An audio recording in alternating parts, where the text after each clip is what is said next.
મીટિંગમાં શું આજની બેઠક હતી, શું નક્કી થયું? જિલ્લાના પ્રમુખોનું નક્કી કરવા માટેનું જે આયોજન થયું ખૂબ સરસ થયું, માર્ગદર્શન પણ ખૂબ સારું રહ્યું અને 23 તારીખથી 8 તારીખ સુધીમાં એઆઈસીસીના ઓબ્ઝર્વર અને ગુજરાતના ઓબ્ઝર્વર પ્રવાસો કરી અને જિલ્લા પ્રમુખની પેનલોના નામ માગ્યા છે, એ નામો આવશે. વહેંચણી થઈ ગઈ ખરી કાર્યની?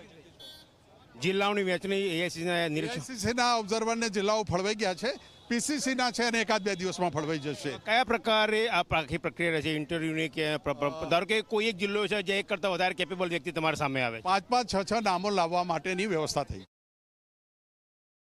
ભરતસિંહ સોલંકી જોડા છે, તેમની સાથે વાત કરીશું. ભરતસિંહભાઈ, સંગઠન સર્જન અભિયાનની શરૂઆત ગુજરાતથી, આજની પ્રથમ બેઠક.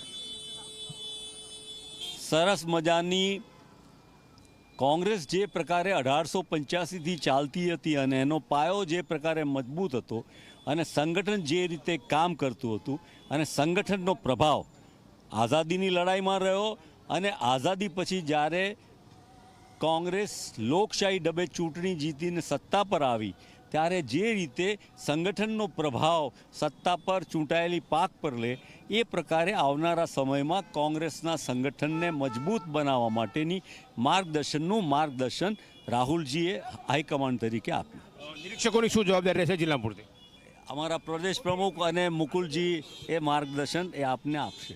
તો તમે જોયું કે હા, ભરતસિંહ સોલંકી જેમનું કહેવું છે કે પ્રથમ બેઠક હતું જેમાં સંગઠનને કઈ રીતે મજબૂત કરવું તે અંગેનું માર્ગદર્શન રાહુલ ગાંધી દ્વારા આપવામાં આવ્યું છે અને આગામી દિવસોમાં તેના પર કાર્યવાહી થશે. કેમેરા પર્સન ઉમેશ પરમાર સાથે ગૌરવ પટેલ, ઝી મીડિયા, અમદાવાદ.